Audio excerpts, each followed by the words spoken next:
Hello and welcome.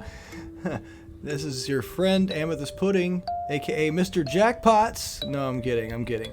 But this is the top 20, or at least my opinion, top 20 characters in Twin Peaks, the series. And we're going to kick things off here with some honorable mentions that didn't make the list, but I think they, one way or another, one form or another, deserve a mention.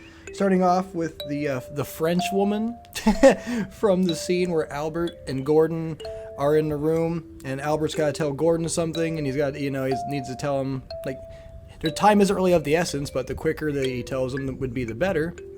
And he has this woman in there, and he was telling her previously, like, all these, like, tales and stuff, and he knew a little bit of French, and it was they were having a moment, if you will, because, Gordon's got an affinity to the ladies, in particular the younger ladies, younger than him, that's for sure.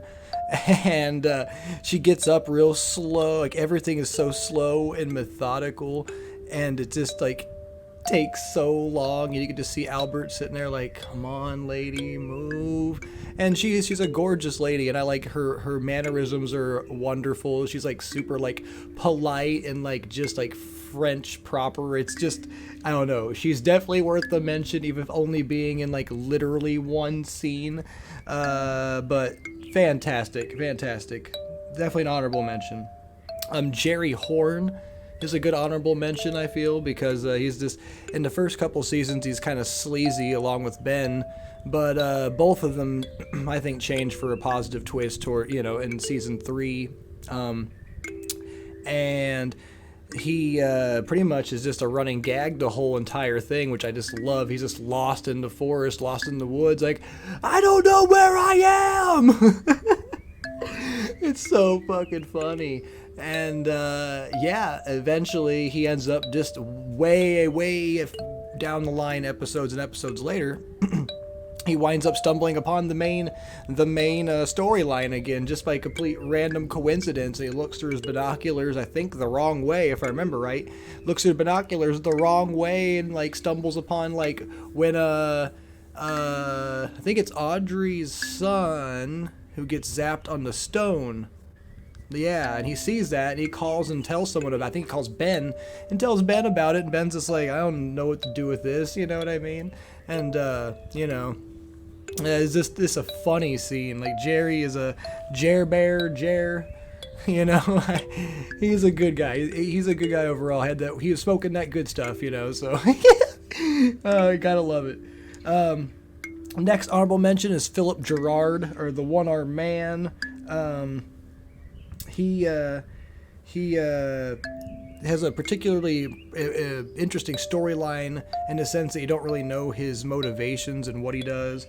And the reason why he's got his missing arm was to cut off his attachment to the evil, which is funny because there's another character which has a term. He's also termed the Arm, so it makes you wonder the connection between that character, which will be mentioned later on, compared to him, like their relationship, and trying to guide some of the main characters through this journey that they're having in Twin Peaks, for whichever way that they are having it. And I don't know, I like it that he's kind of like a guiding force, and he's literally a wandering salesman that is inhabited by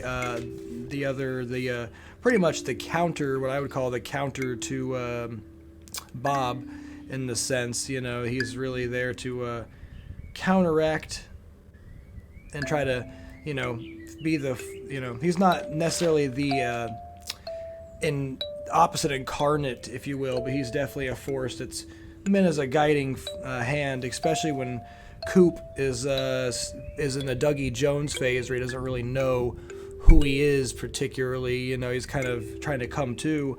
He's kind of, you know, kind of sitting there being, you know, being pretty patient, but trying to help guide even Dougie Jones down the path to realize that he is Dale Cooper.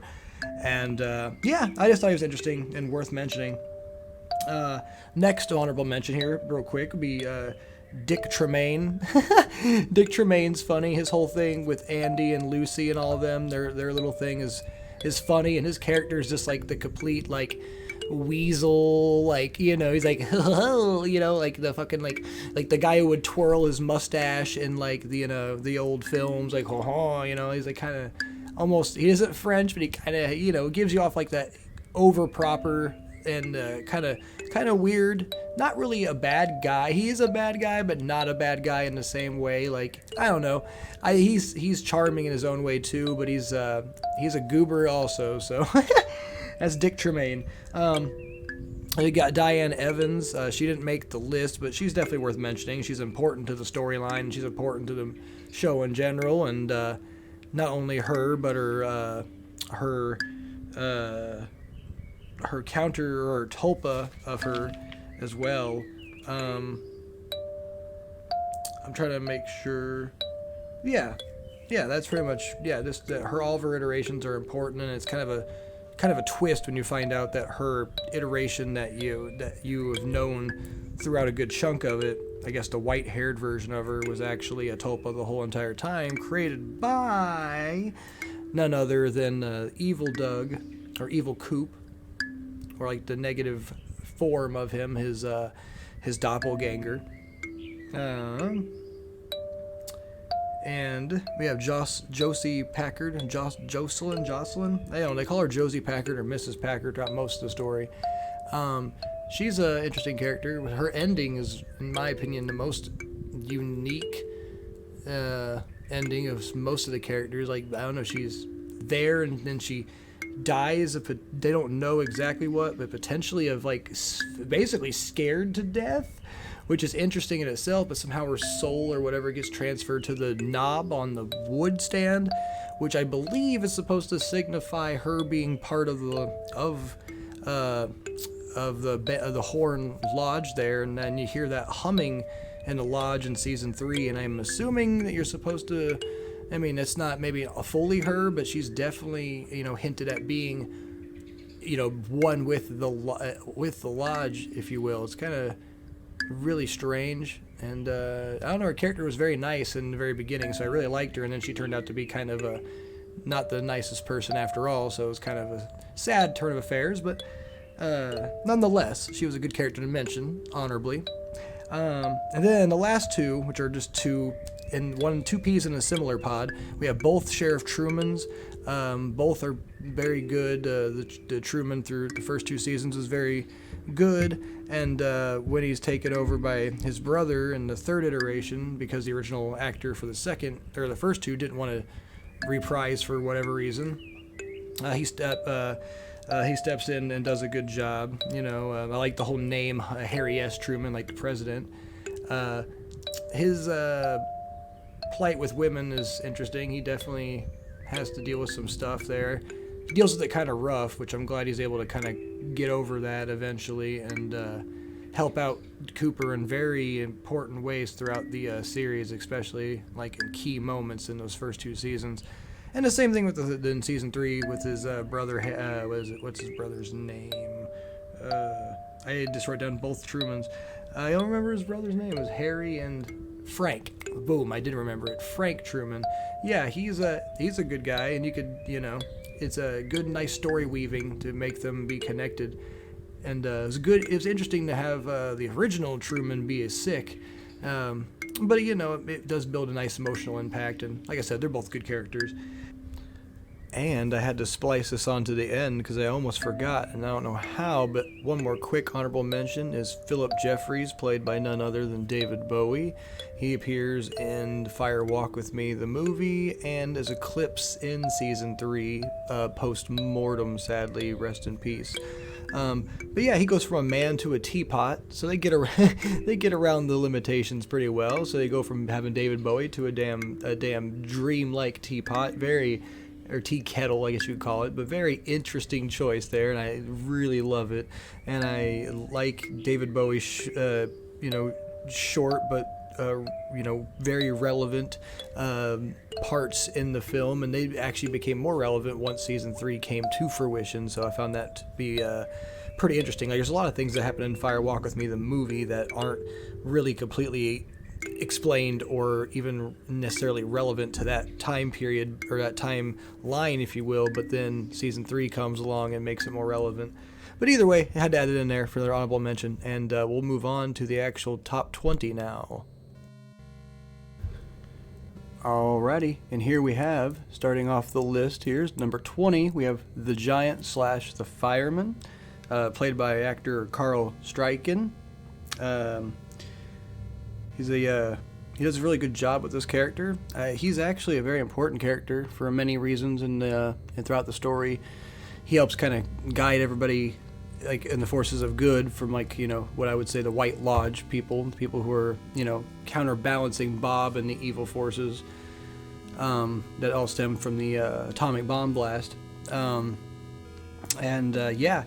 He gives them clues and hints that, may not be relevant in the moment, or might not seem relevant in the moment, but they become very relevant in the future. He and Senorita Naido witnessed Bob, like, his literal inception of it, like I said, when the bomb blasts, and they perform a kind of like a ritual, of sorts to really kind of intervene, like I said, and they, I remember when they have the orb of Laura Palmer's face in it, and the Senorita sends it to Earth as kind of a way to fight. This will be the seed that kind of like sets off a good chain reaction to fend off Bob. And like I said, fucking the Giant does a lot of message telling. Like he tells, like, between, I don't know, the Giant or the Fireman, depending on what iteration. It's most people say it's the same person, but that's kind of questionable too in itself. But I think for even the actor says it's the same person. So.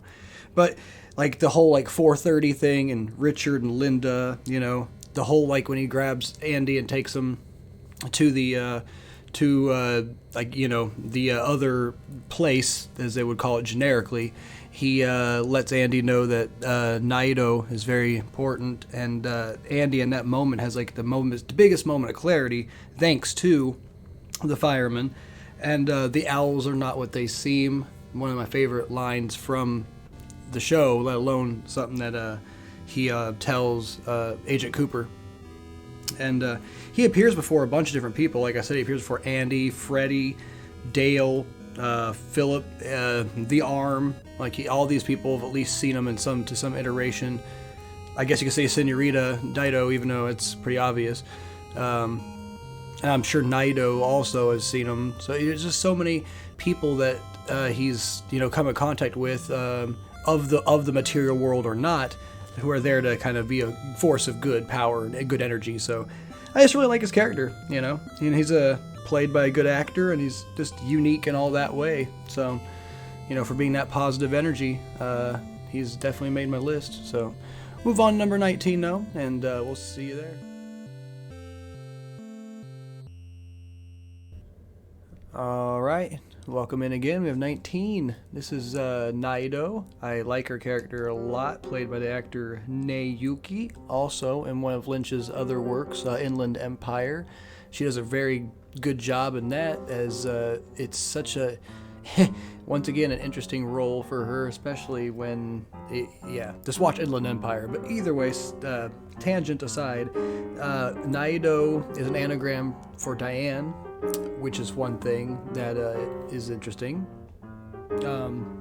which is more relevant as the storyline kind of progresses. So I just like the mysterious, the intriguing, bizarre kind of style choice for, like, the makeup and, like, how she's presented. Like, when she speaks, it's really not speaking, it's more like just, like, chirping. I like when she's in the jail cell, the other guy, the creepy, like, the drunkard guy, like, mimics every action, but only the bad cop responds. So it's kind of an interesting little thing there. I don't know if that's if that's like a manifestation of that guy, but her mannerisms and how, she's very mysterious for like the very good chunk of time you first see her. Eventually you find out that she becomes important. Like, she was already important, but she actually lets Andy know, via him being grabbed to the next realm by being in that right place at the right time. For some people say Andy was picked because he was pure, or because he is the most pure soul, so that's why he was chosen to be the messenger and the bearer of Naido into the real world, and to basically tell everyone, hey, she needs to be safe. And that might be true. There might be some truth to that. I'm glad that nothing bad came of her in it, and it's actually interesting because after it's all said and done, she ends up like Dale Cooper. After Freddy shatters Bob, Dale walks up to her and touches her, and she a pink mass opens up and into the red room, and it reveals that I think that Diane has been kind of locked into this personality for 20 years after being replaced by the evil, being replaced by a tulpa from the evil Coop. So basically the Diane that we had been seeing and hearing from for all that time period had been a doppelganger of sorts, a mock-up copy. So she's very important to the storyline, and this her character in general and the way she's portrayed, and the actress that plays her has to really do some interesting acting to really get, to really portray the character correctly and everything. And it's really good. Everything about her, the makeup, the character arc, and the whole situation is just amazing. So we'll move on to number 18, and we'll see you over there again. Yeah, editor's note upon listening. She's an actress, not an actor. I don't know. It's a small detail, but it bothers me. So there you are.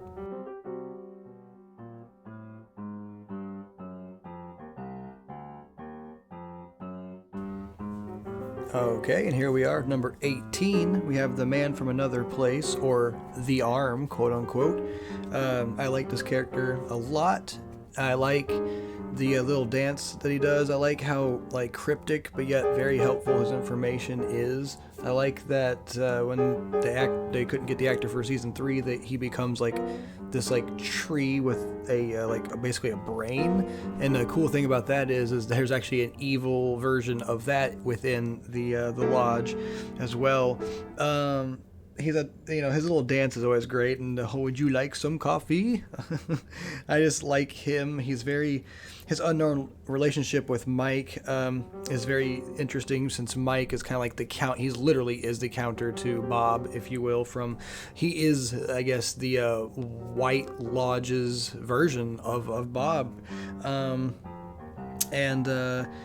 He very cryptic, when you see me again, it won't be me. I just like that stuff because it comes relevant as the storyline goes on, but it's not known why it's relevant in the moment, and that stuff is very awesome. He did say that he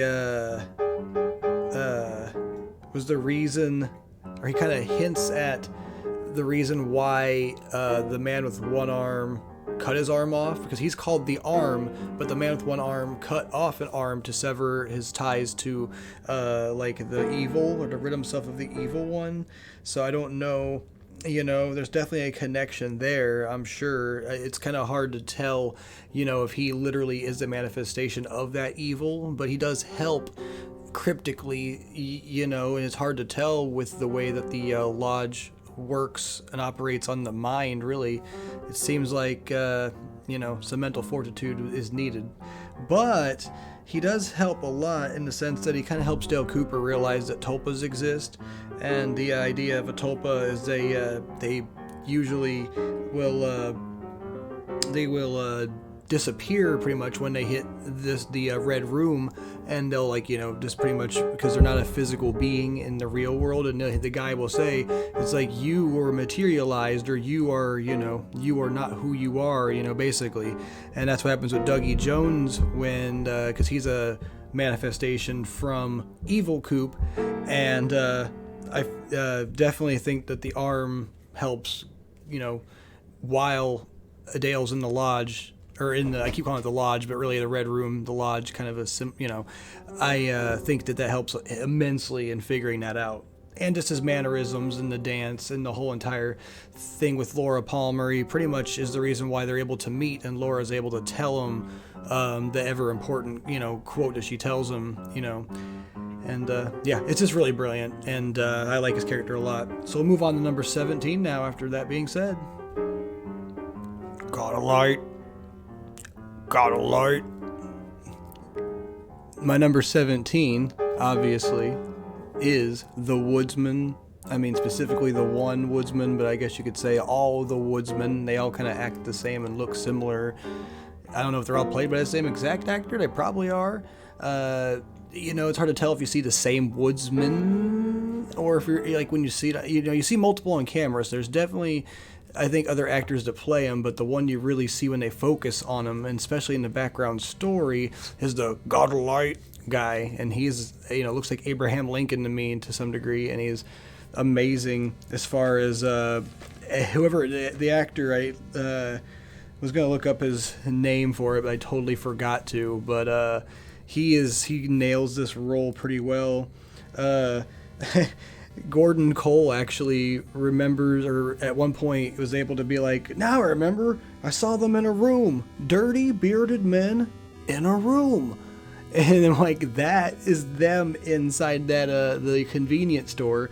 And it's funny because that's indeed the good explanation or description of them, is they're dirty bearded men in a room. Their mysterious beginnings are very ominous. They're very connected to the bomb blast, the 1940s bomb blast there, and the Trinity nuclear test to be specific. And they come to existence about the same time as you see the little egg thing hatch with the frog moth. And I believe the theory goes, and I believe it to be this true, that the woodsmen are a means to let this thing inhabit a body, and that thing, to some people's minds, is Bob. And the whole this is the water and this is the well. Drink full and descend. The horses, the white of the eyes and dark within, is like meant to be like a lull to lull them. Sorry about the pause there. There's some noise in the background. I hope it didn't get picked up. But that's a lull to like get people. It's like almost like a lullaby to put people to sleep, to disarm them, to allow this creature to potentially embody the host. And most people come out to say that they think that the young girl seen in that footage is indeed a young Sarah Palmer, which means that makes sense to future in the story, as the future and the past, going by Twin Peaks logic, the story that unfolds. And it all makes sense, and I just really like that line a lot. I really like the woodsman a lot in general, and I like their connection to like the bomb blast and the frog moth, and it's actually all connected to something Lynch said he saw at one point. He saw a frog moth at some point, I'm pretty sure is what he said. So who knows? It's a bunch of lore from real life interpreted into a show, and it's amazing because it kind of explains an origin story to some degree, if you believe that theory, that is. So, but yeah, regardless, there's number 17, and we'll get you on the flip side. All right, here for number 16, we have Candy, Sandy, and Mandy, played by Amy Shields, plays Candy. Giselle Damier, or Damier, depending on how you look at it, is played by Sandy. And Andrea Leal plays Mandy. And all of these girls' names are anagrams as well for Diane, just minus the first letter. And Candy seems to be the most unique personality-wise amongst the three. As to where Sandy and Mandy kind of are like more of the background of the three. Candy takes the center stage, front and center, with some of her weird behaviors. She attacks a fly that's in her room in one episode, accidentally hits one of the Meacham brothers in the face, and she like just will not stop crying about it and is so sad about it and like so sorry about it, even though they're clearly not that bothered by it like at all. It kind of shows that she's probably had a dark past where she was probably abused, maybe even as far as to say is maybe she was sexually assaulted, and or maybe even the R word. But that's only extrapolation. But it could be a connection to Diane, because Diane professes that she was R worded by somebody. So, well, by specifically Evil Coop, but I don't know if that's a truism or if that was false, because I'm pretty sure that was the Tulpa Diane that said that. So it's really hard telling. And if it wasn't, even if it was or it wasn't, if since their names are anagrams for Diane, it could just be a reflection of that. You know what I mean? But let's see. I love all their aesthetic. Their aesthetic's great. The pink, it's like it's kind of like a showgirl, but they're just like assistants to the brothers, the Mitchum brothers, and it shows that they have big hearts by taking care of them. Because even Candy has like a kind of a snippy attitude a lot of the times, and which is just her personality, and she gets kind of snippy to them, and one of them's like, we can't fire her, what she's been through, or something like that. We can't fire her because she has nowhere to go. That's what it is. And it just kind of shows that they have big hearts and that she's definitely been through the ringer. And I just love that they do the little conga line with the brothers, and it's just them and the brothers are all just good people and really good, valuable allies to the forces of good, but specifically to, at the time, Dougie Jones, because he still hasn't come to yet at this point in the story. But I just like their aesthetic, and I think that she's acted really. Amy Shields does a fantastic job acting, and she does some. It's just like off the wall, but like really unique style, and this left an impact on me. So here they sit at number 16, and we'll see who's in the future.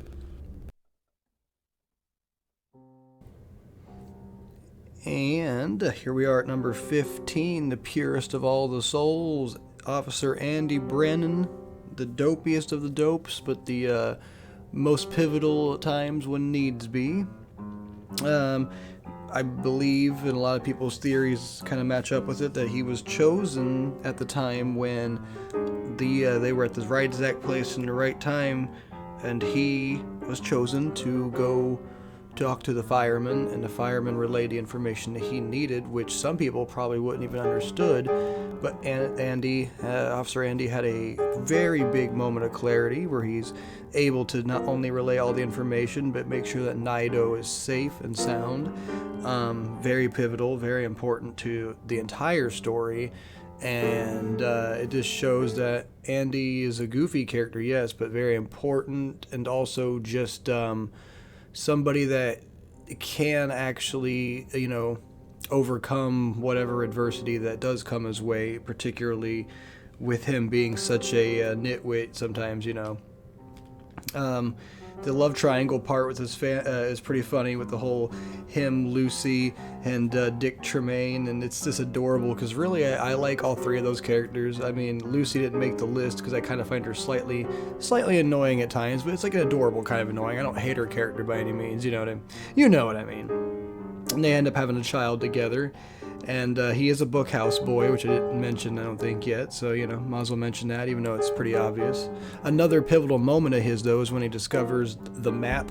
That they're looking at this particular set of things, and they don't realize it yet, but that it's actually a map. And he's, like, just staring at it, and staring at it, and staring at it. And all of a sudden, he's like, I know what this is. I know what this is, Cooper. This is a map. This is all the things, and it's a map. And, and it's just like a moment of clarity, and it, very, very awesome, really. And that was very important, too, because Wyndham Earle at the time had a jump start on it being a map, so the time was of the essence at that moment. He is loyal and trustworthy, much like a dog, as Albert calls him, which is kind of funny in itself. He's played by Harry Goes, I forgot to say that. But yeah, he's very, pivotal and heartwarming and just a nice guy in general, and a good old bookhouse boy. So, you had to put him up, here in the list, and we'll see you in the next one there.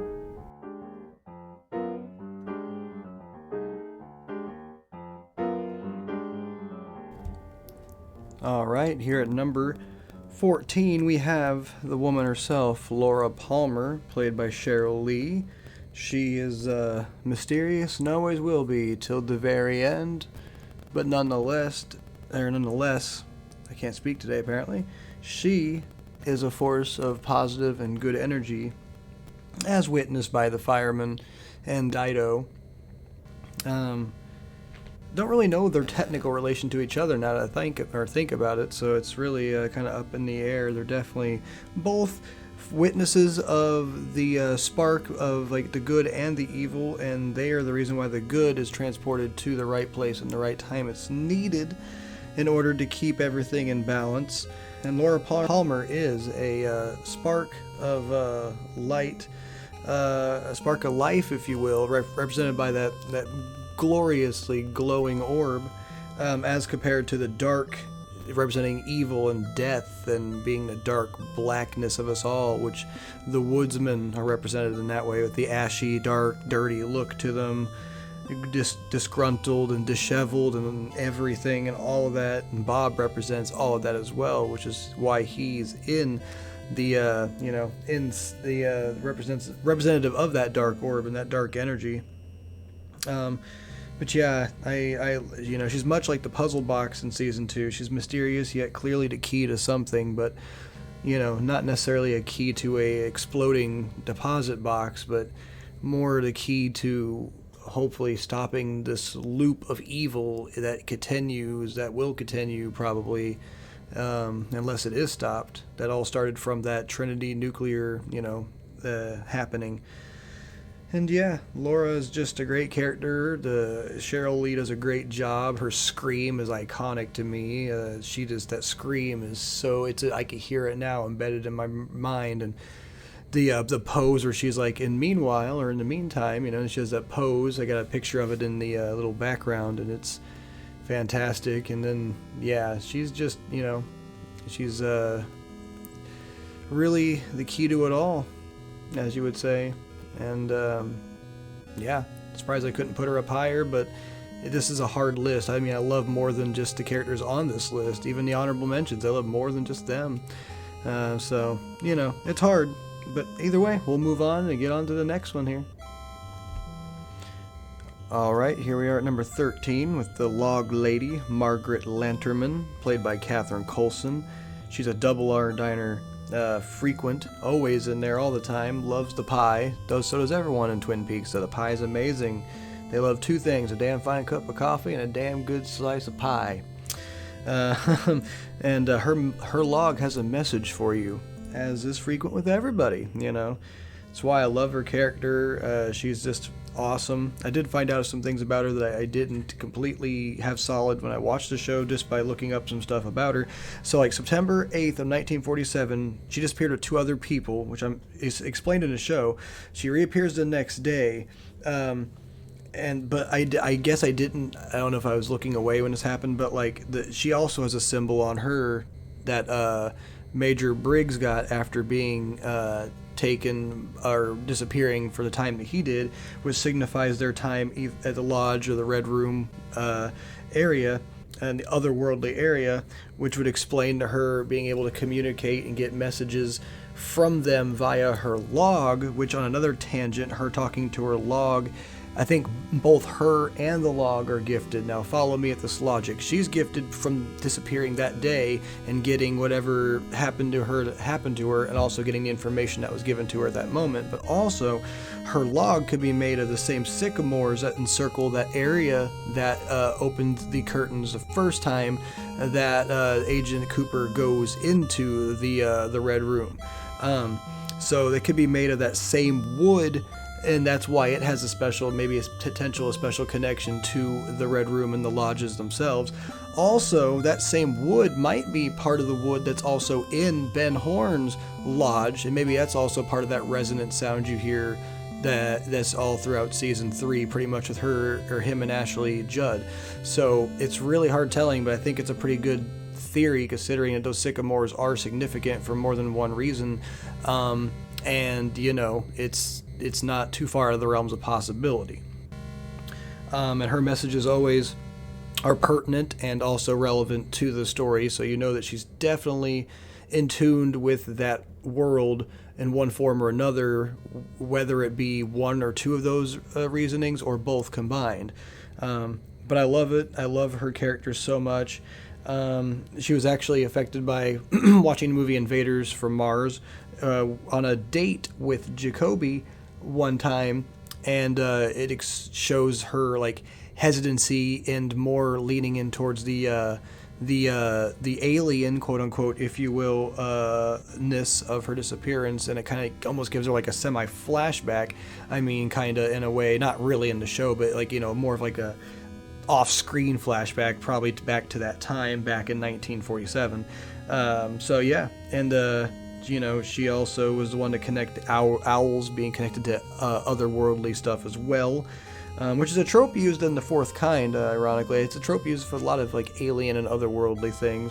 But yeah, I love her character. It's sad. Her ending is sad, but she's I'm glad to see her in season 3 because the actress that played her was actually sick during that time too. So it's like it shows how strong not only is she as a character, because that ending speech that she gives, but also shows how strong she is as a person in real life, and to the actress Catherine Colston. So yeah, very awesome stuff. And, we'll see you number 12. All right, here at number 12, we have Major Garland Briggs. I like his character quite a bit. The only negative I have is he slapped his kid, which I don't care how big of an asshole Bobby Briggs is. He probably shouldn't go slapping him. But that's the only time he really did something like that, honestly. So it's kind of like a real rare occurrence. And even right after he does it, he's like, I apologize, but I don't like that kind of, back sass or whatever. It's like really the only time you ever see him do that. But I like his character mostly overall, 90%. But so much that I put him on this part of the list because he's smart, well-spoken. You could tell that he's well educated, but also disciplined. And he disappears for 2 days, and he's taken to what I would assume is the White Lodge, represented by the black and white coloring. Wyndham Earl actually kidnaps him to try to get into the lodges, the Black Lodge in specific, but that doesn't really go according to plan. The fireman tells him that owls are not what they seem, so that's where the important line really comes into play. But he just speaks in wise beyond, like, I don't know, he seems like for instance, Dale Cooper's smart and he speaks in a way that's intelligent, but like Garland Briggs speaks in a way that's like a different kind of intelligent. It's almost like a poet, but like it's like intelligence and poetry woven in such a way that, I don't know, he speaks probably in one of the coolest and neatest and most just interesting ways in the show. And I actually have a quote from him that really just represents, encapsulates why I like him so much, and I think you'll know what this quote is when I start reading it. Returning to the house's grand foyer, there came a knock at the door. My son was standing there. He was happy and carefree, clearly living a life of deep harmony and joy. We embraced, a warm, loving embrace, nothing withheld. We were in that moment one. My vision ended. I awoke with a tremendous feeling of optimism and confidence in you and your future. That was my vision. It was of you.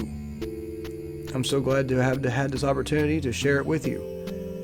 I wish you nothing but the very best, always. That's a beautiful quote, straight to his son, one of the last moments, if not the last moment we see him on camera. And it makes Bobby, even as the child Bobby, before he's mature as an adult, cry, tear up and cry. And it's like just the most beautiful father to son moment you've ever seen in probably any show, really, but specifically in Twin Peaks. It's beautiful, and it really encapsulates why I like Garland Briggs' character so much. So, all right, here we are, number 11, Dr. Jacoby. Dr. Amp, as they call him, played by Russ Tamblyn. Good actor, good character. I love his glasses. He's got that gold shit shovel, ready, 2 coats in season 3. I thought there was going to be more to it than there actually was for that, but it was good in getting Big Ed together with his true love, and Nadine let him free in order to do so. So that that's nice. He loves Hawaii. His wife's from there, Iolani.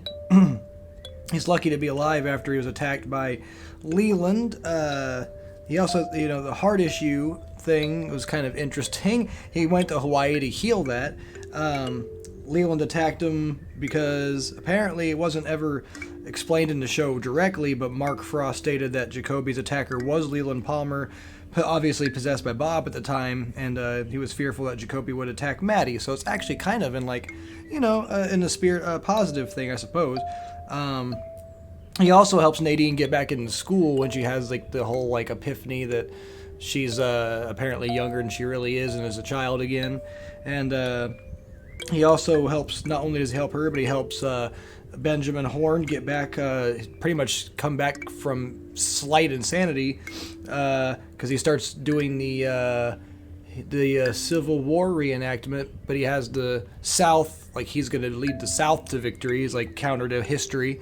And Jacoby thinks that if he's able to see his quote unquote Civil War to fruition, that maybe he'll come back. So he dresses up as Ulysses S. Grant and literally lays down in defeat to Horn, who's playing the leader of the South. And soon as he pretty much does it, Horn collapses and comes to and is back to normal again. And he honestly believes that the entire Civil War reenactment that he was doing in his office was a false, which it wasn't. But it's funny because it's kind of reminds you of Wizard of Oz. And it's you were there, and you were there, and you were there, which is funny because the Wizard of Oz is the used partly. It's not really an inspiration, but it's part of the plot and the writing synopsis of the book Wild at Heart, which became the movie Wild at Heart, which is a David Lynch movie. So it's funny because he did both of them. So that Wizard of Oz connection is very interesting. I like Jacoby's personality too. He's like a hippie at heart with the whole fucking just chill Hawaiian attitude. He's kind of a little weird with Laura though. Definitely a little strange, but he definitely had good in his heart and was really there just to expose all the shit, if you will.